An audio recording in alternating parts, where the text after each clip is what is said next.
ಆಗಿರ್ತಕ್ಕಂಥ YouTube channel study with ಪರಶುರಾಮ್ಗೆ ಸ್ವಾಗತವನ್ನು ಕೋರ್ತೀನಿ. ಸ್ನೇಹಿತರೆ, ನಾಳೆ ನಡೀತಕ್ಕಂಥ SSLC ಪ್ರಥಮ ಭಾಷೆ ಕನ್ನಡದ ಪ್ರಥಮ ವಿಷಯಕ್ಕಾಗಿ ನಾನು ಏನು ಮಾಡ್ತಾ ಇದ್ದೀನಿ, ಚೆಕ್ ಲಿಸ್ಟನ್ನು ಕೆಲವೊಂದಿಷ್ಟು ಅಂಶಗಳನ್ನು ನಿಮ್ಮ ಲಾಸ್ಟ್ ಪ್ರಿಪ್ರೇಷನ್ಗೆ ಕೊಡ್ತಾ ಇದ್ದೀನಿ. ವಿಡಿಯೋನ ಕಡೆವರೆಗೂ ನೋಡಿ. ಸೊ ವಿಡಿಯೋನ ಲೈಕ್, ಶೇರ್ ಹಾಗೂ ಸಬ್ಸ್ಕ್ರೈಬ್ ಮಾಡೋದನ್ನು ಮಾತ್ರ ಮರೆದಿರಿ. ಆಲ್ರೆಡಿ ನಾಳೆ ಎಕ್ಸಾಮ್ಗಾಗಿ 7 ಸೆಟ್ ಕ್ವಶನ್ ಪೇಪರ್ಗಳನ್ನು ಹಾಕಿದ್ದೀವಿ, 6 ಸೆಟ್ ಹಾಕಿದ್ದೀವಿ. ಇನ್ನೊಂದು ಸೆಟ್ ಕೆಲವೇ ಕ್ಷಣಗಳಲ್ಲಿ ಬರ್ತದೆ, ಅದನ್ನು ಕೂಡ ನೋಡಿ ಅಂತ ಹೇಳ್ತಾ ವಿಡಿಯೋನ ಲೈಕ್, ಶೇರ್ ಮತ್ತು ಸಬ್ಸ್ಕ್ರೈಬ್ ಮಾಡೋದನ್ನು ಮಾತ್ರ ಮರೆಯದಿರಿ. 75+ ಅಂತಕ್ಕಂಥ ಒಂದು ವಿಡಿಯೋ ಹಾಕಿದ್ದೀವಿ. ಕ್ವಶನ್ಸ್ಗಳನ್ನು ಚೆನ್ನಾಗಿ ನೋಡ್ಕೊಂಡು ಹೋಗಿ, ಅಲ್ಲಿ ಭಾಳಷ್ಟು ಕವರ್ ಕ್ವಶನ್ಸ್ಗಳನ್ನು ನಾನು ಕವರನ್ನು ಮಾಡಿದ್ದೀನಿ. ಓಕೆನಾ? ಸೊ ಎಲ್ಲವುಗಳನ್ನು ವಿಡಿಯೋದ ಡಿಸ್ಕ್ರಿಪ್ಷನ್ ಬಾಕ್ಸ್ನಲ್ಲಿ ಸಿಗ್ತವೆ, ಯೂಸ್ ಮಾಡ್ಕೊಡ್ರಿ ಅಂತ ಹೇಳ್ತಾ. ಸೊ ನೋಡಿ, ಫಸ್ಟ್ ಏನಪ್ಪ ಅಂದರೆ, ಈ ವರ್ಷ ಪ್ರಶ್ನೆ ಪತ್ರಿಕೆಯ ಕಠಿಣತೆಯ ಮಟ್ಟ 20% ಇದೆ. ಅಂದರೆ 20 ಅಂಕಗಳ ಪ್ರಶ್ನೆಗಳು ಕಠಿಣ ಮಟ್ಟದಲ್ಲೇ ಇರ್ತವೆ. ನೆನಪಿಟ್ಕೊಡ್ರಿ, ಯಾಕಂದ್ರೆ ಈ ವರ್ಷ ಏನು ಮಾಡಿದಾರಪ್ಪ ಅಂದ್ರೆ, ಬೋರ್ಡ್ದವರು ಪ್ರಶ್ನೆ ಪತ್ರಿಕೆಯಲ್ಲಿ ವೇಟೇಜನ್ನು ಹೆಚ್ಚು ಮಾಡಿದ್ದಾರೆ. 20% ಇರೋದ್ರಿಂದ ಸೊ ನಿಮ್ಮ ಪರೀಕ್ಷಾ ಪ್ರಶ್ನೆ ಪತ್ರಿಕೆಗಳಲ್ಲಿ ಸುಮಾರು ಒಂದು 20 ಅಂಕಗಳ ಕ್ವಶನ್ಸ್ಗಳು ಏನಾಗಿರ್ತಾವಪ್ಪ ಅಂದ್ರೆ ಡಿಫಿಕಲ್ಟಿ ಲೆವೆಲ್ ಇರ್ತಾವೆ. ಹಾಗಾದರೆ ನೀವು ನಾಳೆ ಎಕ್ಸಾಮ್ ಮಾಡಕತ್ತಂದ್ರೆ ನೀವೇನೆಲ್ಲ ಕಂಟೆಂಟನ್ನು ಓದ್ಕೊಂಡು ಹೋಗಬೇಕು, ಏನೆಲ್ಲ ನಿಮ್ಮ ಕಡೆ ಫಸ್ಟ್ ವಿಪನ್ಗಳನ್ನು ರೆಡಿ ಮಾಡ್ಕೋಬೇಕಂದ್ರೆ, ಫಸ್ಟ್ ವ್ಯಾಕರಣಕ್ಕೆ ಬರ್ತೀನಿ. ಪುಸ್ತಕದಲ್ಲಿನ ವ್ಯಾಕರಣದ ಪ್ರತಿಯೊಂದು ಅಂಶವನ್ನು ಓದ್ಕೊಡ್ರಿ. ಸೊ ಈಗೂ ಟೈಮ್ ಅದ, ಓದ್ಕೊಡ್ರಿ. ಏನೇನು ಓದ್ಕೋಬೇಕು? ವರ್ಣಮಾಲೆ, ಅವ್ಯಯಗಳು, ಸಂಧಿ, ಸಮಾಸ, ವಿಭಕ್ತಿ ಪ್ರತ್ಯಯ, ಲೇಖನ ಚಿಹ್ನೆಗಳು, ವಾಕ್ಯದ ಪ್ರಕಾರಗಳು, ತತ್ಸಮ ತದ್ಭವ, ಕ್ರಾಂತಿಕ ರೂಪ, ಪದಗಳ ಅರ್ಥ, ಕ್ರಿಯಾರೂಪ. ಸ್ವಲ್ಪ ಪದಗಳ ಅರ್ಥ ಏನಾಗಿರ್ತಪ್ಪ ಅಂದ್ರೆ ಕನ್ಫ್ಯೂಷನ್ ಕೊಡ್ತಾರೆ. ಸೊ ಅದನ್ನು ಖಂಡಿತವಾಗಿ ನಿಮ್ಗೆ ಗೊತ್ತಾಗಬೇಕು. ಓಕೆನಾ? ಸೊ ಈ ಅಂಶಗಳನ್ನು ನೀವು ಪರ್ಫೆಕ್ಟಾಗಿ ಮಾಡ್ಕೊಳ್ಬೇಕು ಪುಸ್ತಕದಾಗಿದ್ದಂಗೆ. ಉಳಿದ ಎಲ್ಲ ವಿಷಯಗಳು, ಫಾರ್ ಎಕ್ಸಾಂಪಲ್ ನಾವು ಉಳಿದೆಲ್ಲ ಸೋಪಸಲ್, ವರ್ತಮಾನ ಕಾಲ, ಭೂತಕಾಲ ಇದನ್ನು ಬರ್ತದೆ. ಓಕೆನಾ? ಸೊ ಇಲ್ಲಿ ಕೆಲವೊಂದಿಷ್ಟು ಅಂಶಗಳನ್ನು ನಾವೇನು ಮಾಡ್ಬೋದು, ನಿಮಗೆ ಸಂಯುಕ್ತ ಅಕ್ಷರಗಳು ಬರ್ಬೋದು, ಅವೆಲ್ಲ ಗೆಸ್ಸಿಂಗಲ್ಲಿ ಬರ್ಬೋದು. ಬಟ್ ಇಷ್ಟು ಮೇನಾಗಿ ನೀವೇನು ಮಾಡಬೇಕಪ್ಪ ಅಂದರೆ ನೋಡ್ಕೊಂಡು ಹೋಗಲೇಬೇಕು. ವ್ಯಾಕರಣದಲ್ಲಿ ಇಷ್ಟು ನೋಡ್ಕೊಂಡು ಹೋದರೆ 10ಕ್ಕೆ ನಿಮ್ಗೆ ಇಲ್ಲಾಂದ್ರೆ 10ಕ್ಕೆ 10 ಮಾರ್ಕ್ಸ್ ಏನಾಗ್ತವೆ, ವ್ಯಾಕರಣಗಳು ಸಿಗ್ತವೆ. ಬಟ್ ಪಿನ್ ಟು ಪಿನ್ ಮಾಹಿತಿ ನಿಮಗೆ ಇರಬೇಕು. ಆಲ್ರೆಡಿ ನಾನು ವ್ಯಾಕರಣದಲ್ಲಿ 10 ಮಾರ್ಕ್ಸ್ ಫಿಕ್ಸ್ ಅಂತ ಒಂದು ವಿಡಿಯೋವನ್ನು ಪೋಸ್ಟ್ ಮಾಡಿದ್ದೀನಿ. ಸೊ ನನ್ನ ಯೂಟ್ಯೂಬ್ ಚಾನಲಲ್ಲಿ ಇದೆ, ನೋಡ್ಕೊಡ್ರಿ. ಗ್ರಾಮರ್ ಎಲ್ಲ ಕ್ವಶನಲ್ಲಿಂದ ಕವರ್ ಮಾಡಿದ್ದೀನಿ. ಓಕೆ, ನೆಕ್ಸ್ಟ್ ಇನ್ನು 1 ಅಂಕದ ಪ್ರಶ್ನೆಗಳಿಗೆ ಬರ್ತೀನಿ. ಸೊ 1 ಅಂಕದ ಪ್ರಶ್ನೆಗಳಲ್ಲಿ ಮೊದಲು ನೆನಪಿಟ್ಕೋಬೇಕು, ಗದ್ಯ ಭಾಗದ 4 ಪ್ರಶ್ನೆಗಳು, ಪದ್ಯ ಭಾಗದ 2 ಪ್ರಶ್ನೆಗಳು, ಪೂರಕ ಪಾಠದ 1 ಪ್ರಶ್ನೆಗಳು ಬರ್ತಾವೆ. ಓಕೆ, ಸೊ ಟೋಟಲ್ ಎಷ್ಟು ಬಂದು ಇವು 7 ಪ್ರಶ್ನೆಗಳು ಬರ್ತಾವೆ. ಓಕೆನಾ? ಈ 7 ಪ್ರಶ್ನೆಯಲ್ಲಿ ಗದ್ಯ ಭಾಗದ 4, ಪದ್ಯ ಭಾಗದ 2, ಪೂರಕ ಪಾಠ 1ರಲ್ಲಿ ನಿಮಗೆ 1 ಅಥವಾ 2 ಪ್ರಶ್ನೆಗಳು ಸ್ವಲ್ಪ ಕನ್ಫ್ಯೂಸನ್ನ ಕೊಡ್ತಾರೆ. ಅವು ಎಂಥ ಇರ್ತಾವಪ್ಪ ಅಂದ್ರೆ, ಪಾಠದ ಮಧ್ಯದಲ್ಲಿರ್ತಕ್ಕಂಥ ಪ್ರಶ್ನೆಗಳಿರ್ತಾವೆ, ಮಿಡಲ್ ಕ್ವಶನ್ಸ್ಗಳು ಇರ್ತಾವೆ. ಸೊ ನೋಡಿ, ನಾನು ನಿಮಗೆ ಹೆದರಿಕೆ ಹಾಕ್ತಾ ಇಲ್ಲ, ಲಾಸ್ಟ್ ಹೇಳಕತ್ತೀನಿ. ಇನ್ನೂ ಅವಕಾಶದ, ಇನ್ನೂ ಚೆನ್ನಾಗಿ ಓದ್ಕೊಂಡು ಹೋಗ್ರಿ. 7 ಪ್ರಶ್ನೆಯಲ್ಲಿ 1-2 ಪ್ರಶ್ನೆ ಅಂತಲೂ ಕೂಡ ಖಂಡಿತವಾಗಿ ನಿಮ್ಮ ಕಠಿಣತೆ ಮಟ್ಟದ ಮೇಲೇ ಇರ್ತಾವೆ. ಇನ್ನು 2 ಮಾರ್ಕ್ಸ್ ಕ್ವಶನ್ಸ್ಗೆ ಬರೋದಾದರೆ, ಗದ್ಯ ಭಾಗದ 4 ಪ್ರಶ್ನೆ, ಪದ್ಯ ಭಾಗದ 2 ಪ್ರಶ್ನೆ, ಪೂರಕ ಪಾಠದ 4 ಪ್ರಶ್ನೆಗಳು ಇರ್ತಾವೆ. ಸೊ ಟೋಟಲ್ ಎಷ್ಟು ಕ್ವಶನ್ ಅದು? 10 ಕ್ವಶನ್ ಅದು. ಇಲ್ಲಿ 10 ಕ್ವಶನಲ್ಲಿ ನಾವು ಏನು ಮಾಡ್ಬೋದು, 1 ಅಥವಾ 2 ಪಾಠದ ಮಧ್ಯದಲ್ಲಿಂದನೇ ಗೆಸ್ ಮಾಡ್ಬೋದು. ಯಾಕಂದ್ರೆ 20% ಡಿಫಿಕಲ್ಟಿ ಲೆವೆಲ್ ಅದ, ಅಷ್ಟು ಈಜಿ ಕ್ವಶನ್ಸ್ ಬರೋದಿಲ್ಲ. ನೆನಪಿಟ್ಕೊಡ್ರಿ, ಪ್ರಶ್ನೆ ಬರ್ಬೋದು, ಆದರೆ ನೀವು ಅರ್ಥ ಮಾಡ್ಕೊಳ್ಬೇಕು. ಉತ್ತರ ಅದೇ ಇರ್ತದ, ಬಟ್ ನೀವು ಅರ್ಥ ಮಾಡ್ಕೊಳ್ತಕ್ಕಂಥ ರೀತಿ ಬೇರೆ ಇರ್ತದ. ಪ್ರಶ್ನೆ ಕೇಳ್ತಕ್ಕಂಥ ರೀತಿ ಬೇರೆ ಮಾಡ್ತಾರೆ, ಕೆಲವೊಂದಿಷ್ಟು ವಾಕ್ಯಗಳನ್ನು ಚೇಂಜ್ ಮಾಡ್ತಾರೆ, ಶಬ್ದ ಚೇಂಜ್ ಮಾಡ್ತಾರೆ. ಸೊ ಅದಕ್ಕಾಗಿ ನಾನು ನಿಮ್ಗೆ ಏನು ಹೇಳೋದಂದ್ರೆ, ಚೆನ್ನಾಗಿ ನೀವೇನು ಮಾಡ್ರಪ್ಪ ಅಂದ್ರೆ ಓದ್ಕೊಡ್ರಿ. ನಾವೆಲ್ಲ ಆಲ್ರೆಡಿ ಕ್ವಶನ್ ಪೇಪರ್ಗಳಲ್ಲಿ ಮಾಡೆಲಲ್ಲಿ ಕೊಟ್ಟಿದ್ದೀವಿ, ಯಾವೆಲ್ಲ ಕ್ವಶನ್ ಹೆಚ್ಚಿನ ಪ್ರಶ್ನೆಗಳಂತ ಕೊಟ್ಟಿದ್ದೀವಿ, ಅವುಗಳನ್ನು ನೋಡ್ಕೊಂಡೋದ್ರೆ ಸಾಕು, ಕೆಲಸ ಆಗ್ತದೆ. ಸಂದರ್ಭ ಗದ್ಯದ 3, ಪದ್ಯದ 3. ನಿಮಗೆ ಇಲ್ಲಿ 18 ಮಾರ್ಕ್ಸನ್ನು ತೊಗೋಬೇಕಾದ್ರೆ ಇಲ್ಲೊಂದು 2 ಸಂದರ್ಭಗಳಾದರೂ ನಿಮಗೆ ಭಾಳ ಟಫಾಗಿ ಬರ್ತಾವೆ. ಅದು ನೀವು ಆಲ್ರೆಡಿ ಮಾಡೆಲ್ ಕ್ವಶನ್ ಪೇಪರಲ್ಲೇನು ಕೂಡ ನೋಡಿದ್ದೀರಿ. ಒಂದು ಪಾಠದಂತೂ ಪೂರಾ ಮಿಡಲ್ ಇರ್ತದೆ, ಒಂದು ಪದ್ಯದಂತೂ ಪೂರಾ ಮಿಡಲ್ ಇರ್ತದೆ. ಸೊ ನಿಮಗೆ ಗೊತ್ತೇ ಆಗೋದಿಲ್ಲ. ಸೊ ಆ ಟೈಪ್ ಏನಾಗ್ತದಪ್ಪ ಅಂದ್ರೆ, ನಿಮ್ಮ ತಲೆ ಜಾಮ್ ಆಗ್ತದೆ. ಸೊ ಅದಕ್ಕೆ ಏನು ಹೇಳೋದಂದ್ರೆ, ಚೆನ್ನಾಗಿ ಸಂದರ್ಭಗಳನ್ನು ನೋಡ್ಕೊಂಡು ಹೋಗ್ರಿ. ಸೊ 1-2 ಸಂದರ್ಭಗಳಂದ್ರೆ ನಿಮ್ಗೆ ಏನಾಗ್ತಪ್ಪ ಅಂದರೆ ಮಿಡಲ್ ಆಗಿ ಕೊಡ್ತಾನೆ. ಇನ್ನು ಛಂದಸ್ಸಿನಲ್ಲಿ 3 ಮಾರ್ಕ್ಸು. ಸೊ ನಿಮಗೆ ಗೊತ್ತದ, 2 ಸಾಲು ಬತ್ತಂದ್ರೆ ಕಂದ ಪದ್ಯ, 3 ಸಾಲು ಬತ್ತಂದ್ರೆ ಬಾಮಿನಿ, ವಾರ್ಧಕದಲ್ಲಿ 20 ಮಾತ್ರೆಗಳು ಇರ್ತಾವೆ, ಇವು 12 ಮಾತ್ರೆ ಇರ್ತಾವೆ, 14 ಮಾತ್ರೆ ಇರ್ತಾವಲ್ಲ, 3-4. ಸೊ ಅದನ್ನ ನೆನಪಿಟ್ಕೊಡ್ರಿ. ಇದು ವೆರಿ ಈಸಿ. ಇವೆರಡು ಬತ್ತಂದ್ರೆ ಇನ್ ಕೇಸ್ ಈ ಕಡೆ ಏನು ಮಾಡಕತ್ತನಪ್ಪ ಅಂದ್ರೆ, ಅಕ್ಷರಗಣದಲ್ಲಿ ಚಂಪಕಮಾಲೆ ಮತ್ತು ಉತ್ಪಲಮಾಲಾ ವೃತ್ತಗಳನ್ನು ಸಹಿತ ಕೊಡಕತ್ತಾರ. ಇದನ್ನು ಕೂಡ ನೋಡ್ಕೊಂಡು ಹೋಗಿ, ಲೇಜಿ ಮಾಡಕ್ಕೆ ಹೋಗ್ಬೇಡ್ರಿ. ಫಸ್ಟ್ ಕಂದ ಪದ್ಯ ಮ್ಯಾಕ್ಸಿಮಮ್ ಎಕ್ಸ್ಪೆಕ್ಟ್ ಮಾಡಿದ್ದೀವಿ. ಕಂದ ಪದ್ಯ ಬರಲಿಲ್ಲ ಅಂದ್ರೆ ನಿಮ್ಗೆ ಖಂಡಿತವಾಗಿ ಚಂಪಕಮಾಲೆ ಮತ್ತು ಉತ್ಪಲಮಾಲೆಯ ವಾಕ್ಯಗಳನ್ನು ಕೊಡ್ತಾರೆ. ಇನ್ನು ಗಾದೆ ಮಾತು.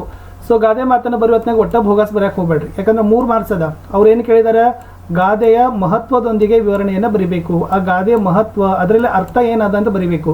ನಿಮಗೆ ಎಂಥವು ಕೊಡ್ತಾವು? ಸಮಯದ ಬಗ್ಗೆ ಕೊಡ್ತಾರೆ, ತಾಳ್ಮೆ ಬಗ್ಗೆ ಕೊಡ್ತಾರೆ, ಪರಿಶ್ರಮ ಕಷ್ಟಪಡಬೇಕಂತ ಕೊಡ್ತಾರೆ, ಸಾಧನೆ ಮಾಡಬೇಕು, ಒಟ್ಟು ಮೌಲ್ಯಗಳನ್ನು ಕೊಡ್ತಾರೆ, ವ್ಯಾಲ್ಯೂ ಬೇಸ್ಡ್ ಆಗಿರ್ತಕ್ಕಂಥ ಗಾದೆ ಮಾತುಗಳನ್ನು ನಿಮಗೆ ಕೊಡ್ತಾರೆ.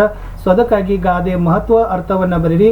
ವಿಶೇಷವಾಗಿ ವಿದ್ಯಾರ್ಥಿ ಜೀವನದಲ್ಲಿ ಇದ್ರಂದ್ರೆ ತಾಳ್ಮೆ, ದುಡಿಮೆ, ಪರಿಶ್ರಮ, ಸಮಯ ಪಾಲನೆ, ಶಿಸ್ತು ಇವ ಏನಾಗಿರ್ತಾವಪ್ಪ ಅಂದ್ರೆ ಗಾದೆ ಮಾತುಗಳು ಇರ್ತಾವ. ಸತ್ಯ, ಏಕತೆ, ಒಗ್ಗಟ್ಟು, ಸೊ ಇಲ್ಲಿ ಇರ್ತಕ್ಕಂಥವು ಗಾದೆ ಮಾತುಗಳು ಇರ್ತಾವ. ಪುಸ್ತಕದಲ್ಲಿಂದನೇ ಗಾದೆ ಬರ್ತದೆ, ಡೋಂಟ್ ವರಿ. ಇನ್ನು 8-10 ವಾಕ್ಯಗಳಲ್ಲಿ ಉತ್ತರವನ್ನು ಬರಿಬೇಕಾದ್ರೆ ನಾವೇನು ಎಕ್ಸ್ಪೆಕ್ಟ್ ಮಾಡ್ಬೋದಪ್ಪ ಅಂದ್ರೆ ಒಂದು 4 ಪಾಠ ಭಾಳ ಮೇನ್ ಇಂಪಾರ್ಟೆಂಟ್ ಇದಾವೆ. ನಮ್ಮ ಭಾಷೆ, ಭಾಗ್ಯಶಿಲ್ಪಿಗಳು, ಲಂಡನ್ ನಗರ, ಅಗ್ನಿಭೂತಿ ಮತ್ತು ವಾಯುಭೂತಿಯರ ಕತೆ. ಫಸ್ಟ್ ಪ್ರಿಯಾರಿಟಿಯಲ್ಲಿ ಇವುಗಳನ್ನು ಕಂಪ್ಲೀಟ್ ಮಾಡಿಕೊಡ್ರಿ. ಉಳ್ಕಿದ್ದು ಏನು ಮಾಡಿರಿ ಸ್ವಲ್ಪ ಮತ್ತು ಆಮೇಲೆ ಓದ್ಕೊಡ್ರಿ. ಬಟ್ ಹೆಚ್ಚು ನೀವು ಒತ್ಕೊಡ್ಬೇಕಾಗಿದ್ದು ನಮ್ಮ ಭಾಷೆಯಲ್ಲಿ ಭಾಗ್ಯಶಿಲ್ಪಿ, ಲಂಡನ್ ನಗರ, ಅಗ್ನಿಭೂತಿ ಮತ್ತು ವಾಯುಭೂತಿಯರ ಕತೆ. ಇನ್ನು ಪದ್ಯಪಾಠದಲ್ಲಿ ನೋಡೋದಾದರೆ ವೀರಲವ, ಹಸುರು, ಹಲಗಲಿ ಬೇಡರು, ಕೌರವೇಂದ್ರನ ಕೊಂದೆ ನೀನು, ಕೆಮ್ಮನೆ ಮೀಸೆ ಒತ್ತನೆ, ಇವುಗಳನ್ನು ಸಮರಿಗಳನ್ನು ಇವು 8-10 ವಾಕ್ಯಗಳನ್ನು ಫಸ್ಟ್ ಮೇನಾಗಿ ಓದ್ಕೊಡ್ರಿ. ಉಳ್ಕಿದ್ದನ್ನು ಓದ್ಕೊಡ್ರಿ, ಬಟ್ ಇವುಗಳನ್ನು ಹೆಚ್ಚು ಫೋಕಸ್ ಮಾಡಿರಿ. ಇಲ್ಲಿಂದ ನಾವೇನು ಮಾಡ್ಬೋದು, ಪ್ರಶ್ನೆಗಳನ್ನು ಎಕ್ಸ್ಪೆಕ್ಟ್ ಮಾಡ್ಬೋದು. ಅಲಂಕಾರದಲ್ಲಿ ಉಪಮಾ ಮತ್ತು ರೂಪಕ. ಸೊ ನೆನಪಿರಲಿ, ಅಲಂಕಾರ ಕೂಡ ನಿಮಗೆ ಟ್ರಿಕ್ಸ್ ಗೊತ್ತಿರಬೇಕು. ಆಲ್ಮೋಸ್ಟ್ ಪುಸ್ತಕದ ಉದಾಹರಣೆಗಳು ಬರೋದಿಲ್ಲ ಅಂತಾರೆ, ಯಾಕಂದರೆ ಕಠಿಣತೆ ಮಟ್ಟಿರೋದ್ರಿಂದ ನಿಮಗೆ ರೂಲ್ಸ್ ಗೊತ್ತಿರಬೇಕು. ಉಪಮಾದಲ್ಲಿ ಹಾಂಗ ಅಂತೆ ಹೋಲಿರ್ತಾವೆ, ರೂಪಕದಲ್ಲಿ ಇರೋದಿಲ್ಲ. ದೃಷ್ಟಾಂತ, ಅರ್ಥಾಂತರ ನ್ಯಾಸಗಳನ್ನು ನೋಡ್ಕೊಂಡು ಹೋಗ್ರಿ. ಉತ್ಪ್ರೇಕ್ಷ ಅಲಂಕಾರ ಸಹಿತ ನೋಡ್ಕೊಂಡು ಹೋಗ್ರಿ, ಅದು ಕೂಡ ಇಂಪಾರ್ಟೆಂಟ್ ಅದ. ಉತ್ಪ್ರೇಕ್ಷೆ ಓಕೆನಾ. ಆಲ್ರೆಡಿ ಅದಕ್ಕೂ ಕೂಡ ನಾನು ಏನು ಮಾಡಿದ್ದೀನಪ್ಪ ಅಂದ್ರೆ ಅಲಂಕಾರ, ಛಂದಸ್ಸು ಮತ್ತು ಅಲಂಕಾರ ಅಂತಕ್ಕಂಥದ್ದು ಹಾಕಿದ್ದೀನಿ. ಸೊ ಅಲ್ಲಿನೂ ಕೂಡ ನಿಮಗೆ ಎಲ್ಲ ಉದಾಹರಣೆಗಳನ್ನು ಕೊಟ್ಟಿದ್ದೀನಿ. ಅಲ್ಲಿಂದ ನಿಮ್ಗೆ ಏನಾಗ್ಬೋದು, ಉದಾಹರಣೆಗಳು ಬರ್ಬೋದು. ಸೊ ಅದನ್ನು ಕೂಡ ನೋಡ್ಕೊಡ್ರಿ. ಇನ್ನು ನೆಕ್ಸ್ಟ್ ಮೌಲ್ಯಾಧಾರಿತ ಸಾರಾಂಶಗಳಲ್ಲಿ ಏನು ಬರೀಬೇಕು. ಸೊ ಅದು ಸಾಲುಗಳು ಯಾವ ಪದ್ಯದ್ದು, ಯಾವ ಕವಿ ಬರೆದಿದ್ದಾರು, ಅದರ ಆಶಯಗಳನ್ನು ನೀವೇನು ಮಾಡ್ರಪ್ಪ ಅಂದ್ರೆ ಬರಿಬೇಕು. ಲಾಸ್ಟ್ ಮೌಲ್ಯ ಅನ್ನೋದನ್ನು ಕೂಡ ಬರಿಬೇಕು. ಆಶಯ ಬರಿಬೇಕು, ಲಾಸ್ಟ್ ಏನು ಬರಿಬೇಕು, ಮೌಲ್ಯ. ಆ ಪದ್ಯ ಸಾಲಿನಲ್ಲಿ ಯಾವ ಮೌಲ್ಯ ಅಡಗಿದೆ ಅನ್ನೋದನ್ನು ನೀವು ಬರಿಬೇಕು. ಆವಾಗ ನೀವು ಫುಲ್ ಮಾರ್ಕ್ಸ್ ಸಿಗ್ತಾವೆ. ಪತ್ರಲೇಖನದಲ್ಲಿ ಮನವಿ ಪತ್ರರೇ ಬರೀರಿ, ವೈಯಕ್ತಿಕ ಪತ್ರ ಬರೀರಿ, ಬಟ್ ವಿನ್ಯಾಸವನ್ನು ಬರೀಲೇಬೇಕು. ವಿನ್ಯಾಸ ಅಂದ್ರೆ ಗೊತ್ತಿದೆಯಲ್ಲ. ವೈಯಕ್ತಿಕ ಪತ್ರ ಬರೀಬೇಕಾದ್ರೆ ಕ್ಷೇಮ ಬರೀತೀರಿ, ಸ್ತ್ರೀ ಬರೀತೀರಿ, ಇಂದ ಬರೀತೀರಿ, ತಾರೀಖು ಬರೀತೀರಿ, ಸಂಬೋಧನೆ ಆಗ್ತೀರಿ, ಪತ್ರದ ಒಡಲಾಗ್ತೀರಿ, ಸಮಾಪನೆ ಮಾಡ್ತೀರಿ, ಹೊರವಿಳಾಸ ಬರೀತೀರಿ. ಇದು ನಾನು ಏನು ಹೇಳಿದ್ದೀನಿ, ವೈಯಕ್ತಿಕ ಪತ್ರ. ಅದೇ ಥರ ಮನವಿ ಪತ್ರನ ಬರಬೇಕಾದ್ರೆ ಇಂದ, ಗೆ ಬರೀತೀರಿ, ಮಾನ್ಯರೇ, ವಿಷಯ, ಪತ್ರದ ಒಡಿಲು, ವಂದನೆಗಳು, ತಮ್ಮ ವಿಶ್ವಾಸಿಕರು, ಇದನ್ನು ಏನು ಮಾಡ್ತೀವಿ, ಮನವಿ ಪತ್ರದಲ್ಲಿ ಬರಿತೀವಿ. ಅದು ಕೂಡ ನಿಮ್ಗೆ ಏನಾಗಬೇಕು ಅಂದ್ರೆ ಗೊತ್ತಿರಲಿ. ವಿನ್ಯಾಸ ಏನದಲ್ಲ, ಡಿಸೈನ್ ಏನದಲ್ಲ, ಅದನ್ನು ಒಟ್ಟೆ ಬಿಡಬಾರ್ದು. ಎಲ್ಲಿ, ಪತ್ರಲೇಖನದಲ್ಲಿ. ಇನ್ನು ಭಾಳ ಜನ ನಮ್ಮ ಸ್ಟೂಡೆಂಟ್ಸ್ ಕೇಳ್ತಿದ್ರೆ ಸರ್ ಪ್ರಬಂಧನೇ ಹೇಳ್ರಿ ಅಂತಾರೆ. ನೆನಪಿಟ್ಕೊಡ್ರಿ, ನಿಮ್ಮ ಪುಸ್ತಕದಾಗ ಎಷ್ಟು ಅದಾವಲ್ಲ ಅದರಲ್ಲಿ ಒಂದು ಪ್ರಬಂಧ ಆದರೂ ಕೇಳ್ತಾರೆ. ಪುಸ್ತಕದಲ್ಲಿ ಒಂದು ಪ್ರಬಂಧ. ಇನ್ನೊಂದು ಏನಪ್ಪ ಅಂದ್ರೆ ಪ್ರಚಲಿತ ಘಟನೆಗಳ ವಿಷಯದ ಮೇಲೆ ಕೇಳ್ತಾರೆ. ಪ್ರಚಲಿತ ಘಟನೆ ಅಂದರೆ ಇವಾಗ ಪರಿಸರ ಸಂರಕ್ಷಣೆ, ಪರಿಸರ ಮಾಲಿನ್ಯ, ಜಾಗತಿಕ ತಾಪಮಾನ, ಭಯೋತ್ಪಾದನೆ ನಿರ್ಮೂಲನೆಯಲ್ಲಿ ವಿದ್ಯಾರ್ಥಿಗಳ ಪಾತ್ರ, ಭ್ರಷ್ಟಾಚಾರ ನಿರ್ಮೂಲನೆಯಲ್ಲಿ ವಿದ್ಯಾರ್ಥಿಗಳ ಪಾತ್ರ, ಶಾಲೆಯಲ್ಲಿರ್ತಕ್ಕಂಥ ಸಾಂಸ್ಕೃತಿಕ ಸಂಘಗಳು, ಭಾಷಾ ಸಂಘಗಳು, ಈಕೋ ಕ್ಲಬ್ಗಳು, ಓಕೆ, ಮತದಾರರ ಜಾಗೃತಿ ಕ್ಲಬ್ಗಳು, ಆಮೇಲೆ ಅಕ್ಷರ ದಾಸೋಹ, ಕ್ಷೀರ ಭಾಗ್ಯ, PM ಪೋಷಣ ಅಭಿಯಾನ ಬಗ್ಗೆ ಕೂಡ ನೋಡ್ಕೊಂಡೋಗಿ ಅಲ್ಲಿಂದ ಕೂಡ ನಿಮಗೆ ಪ್ರಶ್ನೆಗಳು ಊಹಿಸ್ಬೋದು. ಇಷ್ಟು ಮಾಡ್ಕೊಂಡು ಹೋದ್ರೆ ಸಾಕು. ಇನ್ನು ನಾಳೆ ಎಕ್ಸಾಮ್ ಐತಂದ್ರೆ ಭಾಳ ಮಂದಿ ಅನ್ಸ್ತೀರಿ, ಒಟ್ಟೆ ಅನ್ಸಕ್ಕೆ ಹೋಗ್ಬೇಡ್ರಿ.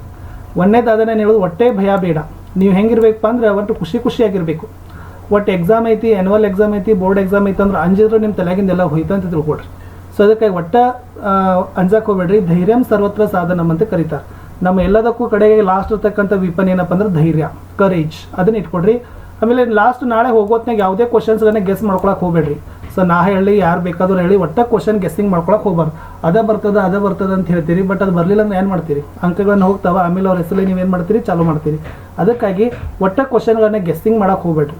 ಆಮೇಲೆ ಕ್ವಶನ್ ಪೇಪರ್ ಕೊಟ್ಟಂದ್ರೆ ನಿಧಾನವಾಗಿ ಪ್ರತಿ ಪ್ರಶ್ನೆನ 2 ಬಾರಿ ಓದ್ಕೊಡ್ರಿ. ನಿಮಗೇನು ಅನ್ನಿಸ್ತದೋ ಕೆಲವೊಂದು ಕ್ವಶನ್ಗಳನ್ನ ಅಲ್ಲಿಂದಲೇ ತಿರುಚಿರ್ತಾರೆ. ಓಕೆ, ಶಬ್ದಗಳನ್ನ ಆ ಕಡೆ ಈ ಕಡೆ ಮಾಡಿರ್ತಾರೆ, ಒಂದು ಹೊಸ ಶಬ್ದ ಹಾಕಿರ್ತಾರೆ, ಅಥವಾ ಏನೋ ಒಂದು ಅಲ್ಲೇನ ನಾವು ನೋಡ್ತೀವಿ, ಹೊಸ ಉತ್ಪತ್ತನ್ನು ನೋಡ್ತೀವಿ, ಹೊಸ ಕ್ವಶನ್ಸ್ಗಳನ್ನ ಕ್ರಿಯೇಟ್ ಮಾಡಿರ್ತಾರೆ ಅವರು. ಅದಕ್ಕಾಗಿ ಕೊಟ್ಟ ಪ್ರಶ್ನೆಗಳನ್ನು ನಿಧಾನವಾಗಿ 1-2 ಟೈಮ್ಗಳನ್ನು ನೀವು ಏನು ಮಾಡಬೇಕಪ್ಪ ಅಂದರೆ 2 ಸಲ ಆದರೆ ನೀವು ಪ್ರತಿ ಪ್ರಶ್ನೆನ ಓದ್ಕೋಬೇಕು. ಆ ಓದಿದ ಮೇಲೆ ನಿಮಗೆ ಯಾವ ಈಸಿ ಅದಾವಲ್ಲ ಅದನ್ನು ಒಟ್ಟೆ ಬರುತ್ತೆಗಿರಿ. ಯಾಕಂದ್ರೆ ನಾಳೆ ಕನ್ನಡದ ಒಟ್ಟೆ ಟೈಮ್ ಸಲ್ಲೋದಿಲ್ಲ. ನನಗೆ ನಾಳೆ ಅನಿಸ್ತದೆ, ನಾಳೆ ಎಕ್ಸಾಮ್ ಬಂದ ಕೂಡಲೇ ಏನಾದರೂ ನಾವು ಲೈವ್ ಬಂದರೆ, ನಾವು ಏನಾದರೂ ವೀಡಿಯೋಗಳನ್ನು ಹಾಕಿದರೆ, ಕಮೆಂಟನ್ನು ಸ್ಟಾರ್ಟ್ ಮಾಡಿದರೆ ನನಗೆ ಟೈಮ್ ಸಾಲಿಲ್ಲ ಸರ್, ನಾನು ನಿಬಂಧ ಬರಲಿಲ್ಲ, ಪತ್ರ ಬರಲಿಲ್ಲ ಅಂತ ಹೇಳ್ಕೊತ ಬರ್ತೀವಿ. ಯಾಕಂದ್ರೆ ನೀ ಈಜಿ ಇರ್ತಾವಂತ ನನ್ನ ಭಾಳ ಬರಿತೀರಿ, ಟಪ್ ಇದಾವನ್ನ ಬಿಟ್ಬಿಡ್ತೀರಿ. 2-3 ವಾಕ್ಯಗಳಲ್ಲಿ ಅಂದರೆ ಜಸ್ಟ್ ಓನ್ಲಿ 2-3 ವಾಕ್ಯಗಳು ಅಷ್ಟೇ ಇರಬೇಕು. 8-10 ವಾಕ್ಯಗಳು ಅಂದರೆ 8-10 ವಾಕ್ಯಗಳು ಅಷ್ಟೇ ಇರಬೇಕು. ಗೊತ್ತೈತೆ, ನಾನು ಎಲ್ಲ ಸುಡುಗಾಡು ಶುಂಠಿ ಕಸ ಎಲ್ಲ ಬರೋಕ್ಕೆ ಹೋಗ್ಬೇಡ್ರಿ. ನಾನು ಅದೇ ಹೇಳೋದು, ಒಟ್ಟು ಕಸ ಬರೋಕ್ಕೆ ಹೋಗ್ಬೇಡ್ರಿ. ಕಸ ಇದ್ರ ಅರ್ಥ ಏನಪ್ಪ ಅಂದರೆ ವೇಸ್ಟ್. ಅವ್ರು ಏನು ಕೇಳಿದ್ರೆ ಅದಕ್ಕಿಂತ ಹೆಚ್ಚಿಗೆನ ಬರೆಯೋದು, ಅಥವಾ ಸಂಬಂಧ ಸೂತ್ರ ಇಲ್ಲಾರ್ದನ್ನ ಬರೆಯೋದು, ಅದನ್ನು ಒಟ್ಟು ಬರೋಕ್ಕೆ ಹೋಗ್ಬೇಡ್ರಿ. ಒಟ್ಟು ಏನು ಕೇಳಿದ್ರೆ ಅದನ್ನು ನೀಟಾಗಿ 3 ಗಂಟೆ ಒಳಗಡೆ ಬರೀತಕ್ಕಂಥದ್ದು. ಲಾಸ್ಟ್ ಒಂದು 15 ನಿಮಿಷ ಉಳಿಬೇಕು, ಹಂಗೆ ಟೈಮ್ ಮ್ಯಾನೇಜ್ಮೆಂಟ್ ಮಾಡ್ಬೇಕು ನೋಡ್ರಿ. ಅದು ಹೆಂಗೆ ಮಾಡ್ತೀನಿ ನನಗೆ ಗೊತ್ತಿಲ್ಲ. ಪ್ರತಿಯೊಂದನ್ನು ಕೂಡ ಟೈಮ್ ಮ್ಯಾನೇಜ್ಮೆಂಟ್ ಮಾಡಿಕೊಡ್ರಿ. ಬರೆಯುವಾಗ main question number, sub question number, MCQಗಳಲ್ಲಿ ಕ್ರಮಾಕ್ಷರಗಳನ್ನ ಬರೀರಿ. MCQಗಳನ್ನ ಏನು ಬರೀತಿರಲ್ಲ, ಫಸ್ಟ್ ಯಾರು ಬರೀತಿರಲ್ಲ ಅವಾಗ ಎ ಇತ್ತಂದ್ರೆ ಎ ಬರೀರಿ, ಸಿ ಇತ್ತಂದ್ರೆ ಸಿ ಬರೀರಿ, ಡಿ ಇತ್ತಂದ್ರೆ ಡಿ ಬರೀರಿ. ಅದ್ರ ಹಿಂದ್ಗಡೆ ಇರ್ತಕ್ಕಂಥ ಕ್ರಮಾಕ್ಷರವನ್ನು ಬರೀಲೇಬೇಕು. ಎಲ್ಲಿ? MCQ ಪ್ಯಾಟರ್ನ್ಗಳಲ್ಲಿ. ಓಕೆ, ನಾಳೆ ಕನ್ನಡ ಇರೋದ್ರಿಂದ ಸಮಯ ನಿರ್ವಹಣೆ ಅತಿ ಮುಖ್ಯ. ಅದನ್ನೇ ಹೇಳಿದ್ದೀವಿ, ಟೈಮ್ ಮ್ಯಾನೇಜ್ಮೆಂಟ್ ಇಟ್ಕೊಡ್ರಿ. 3 ಗಂಟೆ ಟೈಮ್ ಸಾಲೋದಿಲ್ಲ ನನಗೆ ಅನಿಸ್ತದ. ಯಾಕಂದ್ರೆ ನೀವು 2 ಮಾರ್ಕ್ಸ್ ಸಂದರ್ಭ 4 ಮಾರ್ಕ್ಸ್ ಭಾಳ ಬರೀತೀರಿ ಕವಿ ಪರಿಚಯಗಳು. ಓಕೆ, ಕವಿ ಪರಿಚಯಗಳಲ್ಲಿನೂ ಕೂಡ ಒಬ್ರು ಗದ್ಯದಿಂದ ಬರ್ತಾರೆ, ಒಬ್ರು ಪದ್ಯದಿಂದ ಬರ್ತಾರೆ. ಅದು ನೆನಪಿಟ್ಕೊಡ್ರಿ. ಸೊ ಇಲ್ಲಿ ನಾನು ಹೇಳ್ತೀನಿ. ಓಕೆ, ಕವಿ ಅಥವಾ ಲೇಖಕರ ಪರಿಚಯದಲ್ಲಿ ಏನು ಮಾಡಬೇಕು? ಗದ್ಯದಿಂದ ಒಬ್ರು, ಪದ್ಯದಿಂದ ಒಬ್ರು ಬರ್ತಾರೆ. ಅದನ್ನು ವಿಶೇಷ. ಅದರಲ್ಲಿ ಮತ್ತೇನು ಹೇಳ್ಬೋದು ಅಂದ್ರೆ ಹಳಗನ್ನಡದಿಂದ ಒಬ್ರಿಗೆ, ಹೊಸಗನ್ನಡದಿಂದ ಒಬ್ರಿಗೂ ಅದನ್ನು ಕೂಡ ಕೊಡ್ಬೋದು. ಅದನ್ನ ನೆನಪಿಟ್ಕೊಡ್ರಿ. ಓಕೆನಾ? ಸೊ ಅದು ಇಂಪಾರ್ಟೆಂಟ್ ಅದ. ಅಲ್ಲಿನೂ ಕೂಡ ಆ ಪ್ಯಾಟರ್ನನ್ನು ಕೂಡ ಮಿಸ್ ಮಾಡದೆ ಓದ್ಕೊಂಡೋಗಿ. ಪದ್ಯಗಳಲ್ಲಿ ಏನು ಮಾಡಿರಿ? 8 ಪದ್ಯಗಳಿದಾವಲ್ಲ, 8 ಪದ್ಯದ 8 ಸ್ಟಾನ್ಸಾ ಬೈ ಎಫರ್ಟ್ ಮಾಡಿರಿ. 8 ಪದ್ಯದ, ಯಾಕಂದ್ರೆ ಒಂದೊಂದು ಪದ್ಯದ 2 ಕೊಡ್ತಾರೆ. ಅದಕ್ಕಾಗಿ 2 ಸ್ಟಾನ್ಸಾ ಬೈ ಎಫರ್ಟ್ ಮಾಡಿ. ನಮ್ಗೆ ಒಂದೇ ಸ್ಟಾನ್ಸಾ ಬೈ ಎಫರ್ಟ್ ಮಾಡಿರಿ, ಆದ್ರೆ ಪರ್ಫೆಕ್ಟಾಗಿ ಮಾಡಿರಿ. ಕವಿ ಪರಿಚಯನೂ ಹೇಳಿದ್ದೀನಿ, ಪದ್ಯನೂ ಹೇಳಿದ್ದೀನಿ. ಇನ್ನು ನೆಕ್ಸ್ಟ್ ನಾ ಈ ಕಡೆ ಎಕ್ಸಾಮ್ ಟೈಮ್ದಾಗ ಹೇಳಬೇಕಾದ್ರೆ ಎಲ್ಲ ಪ್ರಶ್ನೆಗಳನ್ನು ಉತ್ತರಿಸ್ರಿ. ಒಟ್ಟು ನಾಳೆ ಏನೈತಪ್ಪ ಅಂದ್ರೆ ನೀವು ಕನ್ನಡ ವಿಷಯ ಬರೆಯಕತ್ರ ಅಂದ್ರೆ ಒಟ್ಟು ಒಂದು ಕ್ವಶನ್ ಬಿಡಕ್ಕೆ ಹೋಗ್ಬೇಡ್ರಿ. ನಿಮಗೇನು 45 ಕ್ವಶನ್ ಅದಾವಲ್ಲ, 45 ಕ್ವಶನ್ ಬರೀರಿ. ಇನ್ ಕೇಸ್ ಯಾವುದಾದ್ರೂ ಪ್ರಶ್ನೆಗೆ ಬರಲಿಲ್ಲ ಅಂದ್ರೆ ಪ್ರಶ್ನೆಗೆ ಹತ್ತಿರದ ಉತ್ತರಗಳನ್ನು ಕೊಡಲಿಕ್ಕೆ ಪ್ರಯತ್ನವನ್ನು ಪಡ್ರಿ. ನಿಮಗೆ ಏನು ಆ ಕ್ವಶನ್ ಬಗ್ಗೆ ಅನ್ನಿಸ್ತದಲ್ಲ, ನಿಮ್ಮ ಅಭಿಪ್ರಾಯಗಳನ್ನು ವ್ಯಕ್ತಪಡಿಸ್ರಿ. ಓಕೆ, ಪ್ರಯತ್ನ ಪಡ್ರಿ. ಎಲ್ಲ ಮೌಲ್ಯಮಾಪಕರು ಅದೇ ಉತ್ತರ ಬಯಸ್ತಾರಂತೇನಿಲ್ಲ. ಪ್ರತಿಯೊಬ್ಬರು ತಲೆನ 180 ಡಿಗ್ರಿ ಒಳಗಡೆ ಓಡೋದಿಲ್ಲ, ಅಷ್ಟು IQಗಳನ್ನು ನಾವು ಹೊಂದಿರೋದಿಲ್ಲ. ಸೊ ಅದಕ್ಕಾಗಿ ಏನಾದರೂ ನಿಮ್ಮ ಮೈಂಡ್ ಸ್ಟ್ರಕ್ ಅನಿಸಿತ್ತಂದ್ರೆ ಲಾಸ್ಟಿಗೆ ಆ ಪ್ರಶ್ನೆ ಬಗ್ಗೆ ಏನು ತಿಳ್ಕೊಂಡಿರಿ, ಆ ಪ್ರಶ್ನೆ ಯಾವ ಪಾಠದಲ್ಲಿತ್ತು, ಅದ್ರದ್ದು ಏನು ಸಮರಿ ಏನದ, ಅದನ್ನು ಏನು ಮಾಡ್ರಪ್ಪ ಅಂದ್ರೆ ಬರೀರಿ. ಒಟ್ಟು ನಮ್ಮ ಡಿಯರ್ ಸ್ಟೂಡೆಂಟ್ಸ್, ನಾನು ನಿಮಗೆಲ್ಲ ಹೇಳೋದೇನಪ್ಪ ಅಂದ್ರೆ ಪ್ರಯತ್ನ ಮಾಡಿರಿ. ಒಳ್ಳೆ ಮಾರ್ಕ್ಸ್ ಖಂಡಿತವಾಗಿ ಬರ್ತದೆ. ಪ್ರಯತ್ನ ನಿಮ್ದಾಗಬೇಕು, ಮಾರ್ಕ್ಸ್ಗಳ ಎಕ್ಸ್ಪೆಕ್ಟ್ ಮಾಡಬೇಕು. ಪ್ರಯತ್ನ ಮಾಡದೇ ಇದ್ದರೆ ಮಾರ್ಕ್ಸ್ಗಳು ಎಕ್ಸ್ಪೆಕ್ಟ್ ಆಗೋದಿಲ್ಲ ಅಂತ ಹೇಳ್ತಾ ವಿದ್ಯಾರ್ಥಿಗಳೇ, ಇಂದಿನ ವಿಡಿಯೋದಲ್ಲಿ ನಾನು ನಿಮಗೆ ಯಾವ ತಯಾರಿ ಆಗಬೇಕು, ನಾಳೆ ನಿಮ್ಮ ಕನ್ನಡ ಎಕ್ಸಾಮ್ ಹೆಂಗೆ ಬರೀಬೇಕು, ನಾನು ನಾಳೆ ಕನ್ನಡ ಎಕ್ಸಾಮ್ ಅದಂದ್ರೆ ಕೀ ಆನ್ಸರೊಂದಿಗೆ ಬರ್ತೀನಿ. ಅಲ್ಲಿವರೆಗೂ ಇನ್ನೂ ಕ್ವಶನ್ ಪೇಪರ್ಗಳನ್ನು ಮೋಸ್ಟ್ ಇಂಪಾರ್ಟೆಂಟ್ ಕ್ವಶನ್ಸ್ಗಳು ಬರ್ತಾ ಇರ್ತಾವೆ. ನೋಡಿ, ಟೈಮ್ ಇದ್ದರೆ ನೋಡಿ, ಲಾಸ್ಟ್ ಫಾಸ್ಟ್ ಮೋಡಲ್ಲಾದರೂ ನೋಡಿ. ಬಟ್ ನಿಮ್ಮ ಯೂಸ್ಗೆ ಆಗ್ತಕ್ಕಂಥನೇ ವಿಡಿಯೋಗಳನ್ನು ಕೊಡ್ತಾ ಇರ್ತೀವಿ.